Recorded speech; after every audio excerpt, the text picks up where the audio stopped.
Assalamualaikum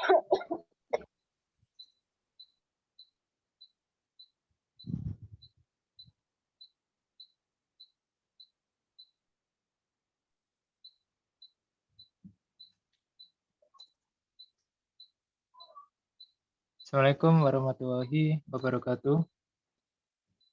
Pada kesempatan kali ini, saya atas nama Yusuf Aldianto dan teman saya atas nama Ferdi akan menjelaskan mengenai filsafat hukum abad pertengahan dengan dua tokoh, yaitu Agustinus dan Aquinas. Yang pertama, saya akan menjelaskan mengenai pemikiran hukum Santo Agustinus.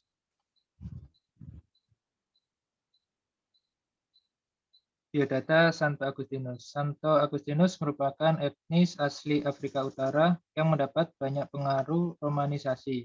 Ia dilahirkan pada tahun 354 Masehi di Afrika Romawi dan merupakan keluarga beragama Kristen.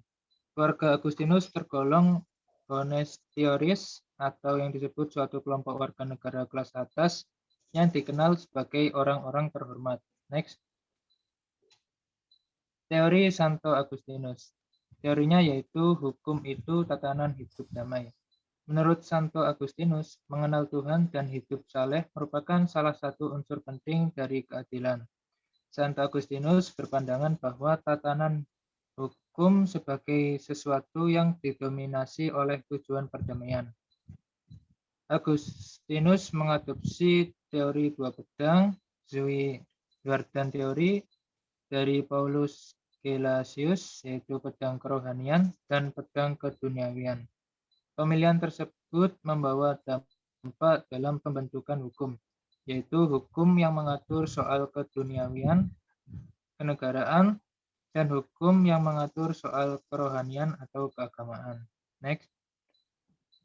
Terdapat dua kodifikasi hukum. Yang pertama, kodifikasi peraturan yang dikeluarkan oleh negara dinamakan Corpus Juris, dan yang kedua kodifikasi peraturan yang dikeluarkan oleh gereja dinamakan Corpus Juris Canonici.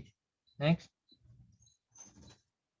Agustinus sebagai tokoh agama menempatkan hukum ilahi lex aeterna sebagai cita dari hukum positif. Hukum ilahi yang abadi menempatkan batas pada semua hukum positif yang tidak boleh dilampaui.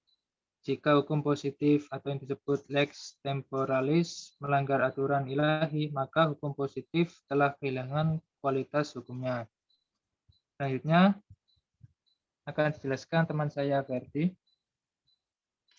Baik, terima kasih atas kesempatannya. Saya Ferdi Safari akan melanjutkan presentasi dari Mas Yusuf. Di sini saya akan membahas mengenai pemikiran hukum Thomas Aquinas. Next. Sedikit tentang Thomas Aquinas.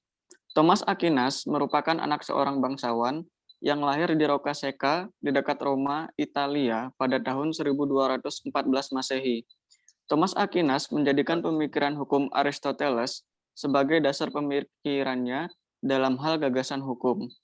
Tetapi karena menganut agama Kristen, Thomas Aquinas mencoba menggabungkan antara pemikiran Aristoteles dengan ajaran agama Kristen. Aquinas menegaskan bahwa aktivitas mengatur dan mengarahkan orang lain dilakukan oleh mereka yang memiliki otoritas, yaitu negara, dan harus dilaksanakan berdasarkan hukum kodrat atau akal budi, dan juga hukum ilahi. Next.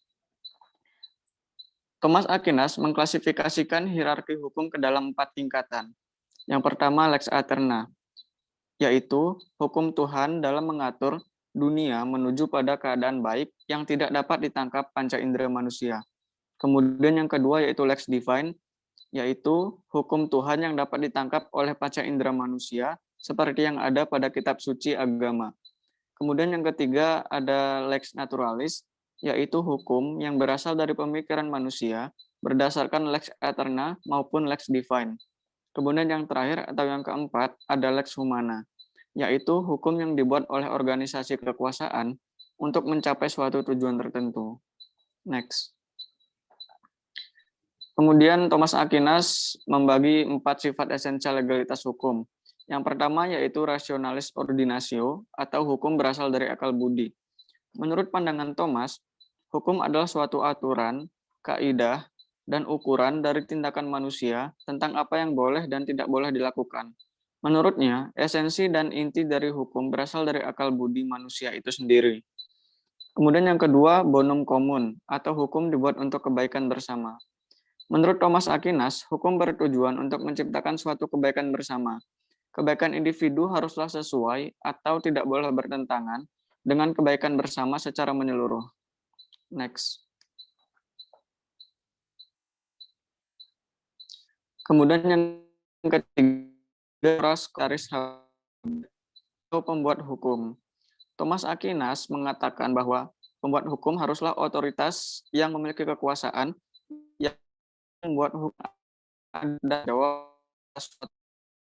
Kemudian yang terakhir ada promulgate atau pengumuman hukum di hadapan umum. Thomas Aquinas berpendapat bahwa hukum harus dipromulgasikan atau disebarluaskan supaya memiliki kekuatan mengikat bagi masyarakat. Hukum yang tidak dipromulgasikan bukanlah merupakan hukum yang sah. Baik, sekian yang dapat kami sampaikan. Kurang lebihnya mohon maaf. Wassalamualaikum warahmatullahi wabarakatuh.